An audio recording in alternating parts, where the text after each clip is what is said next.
நான் நீதிமானாகி அவர் தோளில் ஏறி அமரவில்லை, என்னை நீதிமானாக்க அவர் தோளில் தூக்கி வைத்தார்.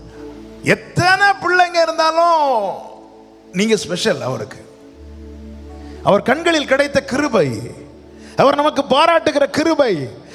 தகப்பன் இருக்கிறார், இதுவரை கொண்டு வந்தார், சுமந்து கொண்டு வந்தவர். உங்களை நடக்கும்படிக்கு என்னென்ன பாதைகள் நியமிக்கப்பட்டிருக்கிறதோ அத்தனை பாதையிலும் அவர் உண்டு.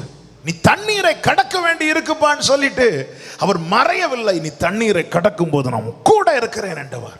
அதாவது நான் வருத்தப்படுறேன் அவருக்கு தெரிஞ்சிட்டுனா நான் அவர்கிட்ட தெரிவிப்பதற்கு முன்னே அவர் இருந்துருவார். அதுதான் என் ஆண்டவருடைய கிருபை. எனக்கு ஒரு தகப்பன் உண்டு, அவர் என்னை சுமக்கிற தகப்பன். என்னை சுமக்கிறார். ஒரு நான் சுமந்து கொண்டு வந்தேன், என்னை சுமந்தவர் தான் என்னை வளர்த்தினார். தகப்பன் சிட்சியாத புத்திரன் உண்டோ? அவர் சிட்சிக்கிறார். அவர் தகப்பனா இருக்கிறதின் அடையாளம் என்ன தெரியுமா? சில நேரத்தில் கிடைக்கிற சிட்சை.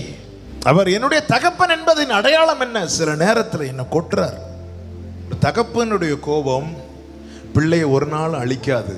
ஒரு தகப்பனுடைய சிட்சை பிள்ளையை ஒரு நாள் அழிக்காது. ஒரு தகப்பனுடைய கோபமும் சிட்சையும் பிள்ளையை சீர்படுத்தும். அவர் என்னுடைய அப்பா, எனக்கு அவர் அடிப்பார், ஆனா அடுத்தவனை தொட விட மாட்டார். என் பிள்ளை தப்பு பண்ண நான் அடிப்பேன், ஆனா அடுத்தவனை கை வைக்க விட மாட்டேன்.